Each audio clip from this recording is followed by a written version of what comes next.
ओम साई राम। सभी भक्तों को, पूजा दीदी को, साईं पूजा चैनल को बहुत बहुत थैंक यू कि आज मुझे मौका दिए मेरे साईं एक्सपीरियंस आप लोगों के साथ शेयर करने को।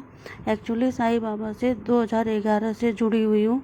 उस टाइम मेरे मन में विचार आया कि 9 गुरुवार का साईं व्रत करने का, बट मेरे ससुराल में पॉसिबल नहीं था, इसलिए मैं अपने मायके में जाके 9 व्रत पूरे किए। 9वें व्रत के दिन मैं अपनी भाभी के साथ हनुमान मंदिर गई थी। बाबा ने मेरे सिर पे फूलों की माला गिराई। उस मंदिर की फ़ोटो भी इसी वीडियो में लगा रही हूँ। और उस दिन साईं बाबा से भी मुझे मैसेज मिला कि हम दोनों एक ही हैं, हनुमान जी और मैं, हम एक ही हैं। उसके बाद मेरे जीवन में बहुत बड़े बड़े संकट आए, पीड़ा आई, पर हर पीड़ा और हर संकट से बाबा ने मेरी रक्षा की है। ये समझ लो कि कोरोना की इस विपत्ति में ही साईं बाबा ने मेरे दिल में फिर से अपने प्रति उनकी याद, उनकी भक्ति और उनकी प्रति श्रद्धा जगाए हैं। सोनी टीवी में साईं बाबा का एक एपिसोड देखा था, तो मन में लगा कि ये सीरियल मुझे फर्स्ट एपिसोड से देखना चाहिए। तो फिर सोनी लाइव चैनल को डाउनलोड करके साईं बाबा के मेरे साईं के एपिसोड 682 एपिसोड्स पूरे किए 2 महीनों के अंदर। उसके बाद 682 एपिसोड्स देखने के बाद एक दिन यूट्यूब में ऐसे ही वीडियो देख रही थी, तो साईं चरित्र का वीडियो मिला। तो जैसे ही बाबा ने आज्ञा दी है, वो ऐसे ही मुझे प्रेरणा मिली कि पूरा साईं चरित्र सुनो। तो फिर साईं चरित्र 1, साईं चरित्र 2 करते करते मैंने पूरा साईं चरित्र का 51 अध्याय 1 हफ्ते के अंदर पूरा किया। उस टाइम मेरे पास साईं चरित्र की बुक नहीं थी, कुछ पता भी नहीं था, इसलिए मंगवा भी नहीं पाती थी। इनसे पूछने की, बोलने की हिम्मत भी नहीं थी। पर बारंबार साईं बाबा से प्रार्थना करती थी कि बाबा आपके ऊपर ही छोड़ती हूँ, कभी तो आप साईं चरित्र की किताब मंगवा के दोगे, पर कब और कैसे होगा ये आप ही जानो। इसके बाद गूगल में से साईं चरित्र की हिंदी PDF डाउनलोड किया और अभी 3-4 अध्याय ही पढ़ा था कि बाबा की प्रेरणा हुई कि एक बार इनको बोलूँ, आगे बाबा खुद संभालेंगे। बाबा का नाम लेके इनसे पूछा तो बहुत ज़्यादा गुस्सा हो गए। उस रात हम लोग की लड़ाई भी हो गई, पर रात भर मुझे नींद नहीं आई और बाबा से प्रार्थना करती रही।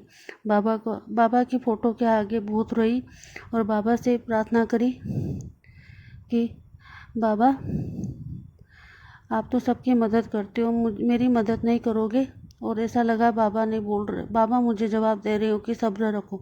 बाबा से मैंने कहा कि अब इनको मैं नहीं बोलूँगी किताब के लिए, ये आगे से बोलेंगे तभी होगा, और ये कैसे होगा मैं नहीं जानती, आप ही जानते हो।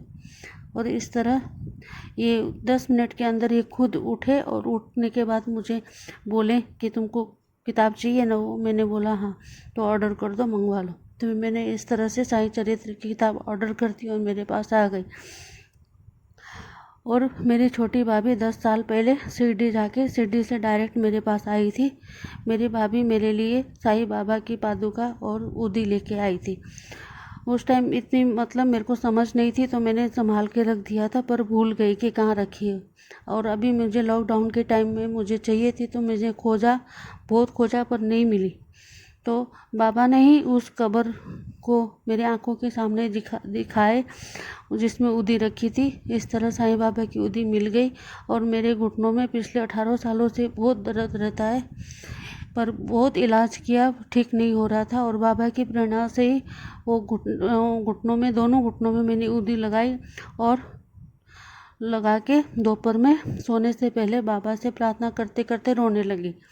इतने में मेरे रूम से बाहर एक कौवा आया अचानक और 5 मिनट तक लगातार काँव काँव करता रहा, जैसे बाबा ने ही संदेश दिए हो। और उस कौवे की आवाज़ काँव काँव सुनती रही और कब मुझे नींद आ गई पता ही नहीं चला। अब ये दर्द जो है किसी भी इलाज से ठीक नहीं हुआ था, अब 90% ठीक हो गया बाबा की कृपा से।